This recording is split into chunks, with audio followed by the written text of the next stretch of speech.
ದೇವರ ಪ್ರೀತಿಯನ್ನ ಅನುಭವಿಸುವುದಕ್ಕೆ ಪ್ರಯತ್ನ ಮಾಡಿ. ದೇವರಿಂದ ನಾನು ಪ್ರೀತಿಸಲ್ಪಟ್ಟವನು ಹೇಳಬೇಕಾದ್ರೆ ನಂಬಿಕೆ ಮೊದಲನೇದಾಗಿ ಇರಬೇಕು. ಎರಡನೇದಾಗಿ ಅದು ಸತ್ಯ ಅಂತ ನಾವು ನಂಬಬೇಕು. ಆ ಪ್ರೀತಿಯನ್ನು ಅರ್ಥ ಮಾಡ್ಕೊಬೇಕಂದ್ರೆ ನಾವು ಅದರಲ್ಲಿ ಕಲಿಬೇಕಾಗಿರುವಂಥ ಮೊದಲನೇ ವಿಚಾರ ಏನು ಗೊತ್ತಾ? ದೇವರು ನನ್ನನ್ನು ಆರಿಸಿಕೊಂಡಿದ್ದಾರೆ. ದೇವರು ನಮ್ಮನ್ನು ಆದುಕೊಂಡಿದ್ದಾನೆ, ನಮ್ಮನ್ನು ಆರಿಸಿಕೊಂಡಿದ್ದಾನೆ ಅಂತ ಅರ್ಥ ಏನು ಗೊತ್ತಾ? ದೇವರಿಗೆ ನಾವು ಬೇಕು ಅಂತೆ. ದೇವರು ನನ್ನನ್ನು ಬಯಸ್ತಾರಂತೆ. ದೇವರು ಹೇಳ್ತಿದ್ದಾರೆ, ನನಗೆ ನೀನು, ಐ ವಾಂಟ್ ಯು, ನನಗೆ ನೀನು ಬೇಕು, ನನಗೆ ನಿನ್ನ ಅವಶ್ಯಕತೆ ಇದೆ, ನಾನು ನಿನ್ನನ್ನು ಬಯಸುವಂಥವನಾಗಿದ್ದೇನೆ. ಆ ತತ್ವಗಳನ್ನು ಅರ್ಥ ಮಾಡಿಕೊಂಡಾಗ ದೇವರು ನಿನ್ನನ್ನು ಎಷ್ಟು ಪ್ರೀತಿಸ್ತಾರೆ ಅಂತ ಅರ್ಥ ಮಾಡ್ಕೊಳ್ಳಿ.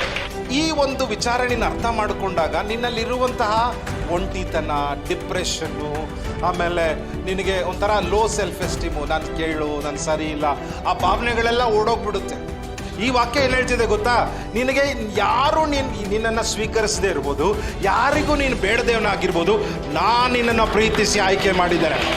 I have chosen you man, that is the power of his love. ಮನುಷ್ಯ ಬೇಡ ಅಂದಿದ್ದು, ದೇವರಲ್ಲ. ನನಗೆ ಇಷ್ಟ ಆಗುವ ಆಭರಣದ ಥರ ನಿನ್ನನ್ನು ಸೆಲೆಕ್ಟ್ ಮಾಡಿದ್ದಾನಪ್ಪ.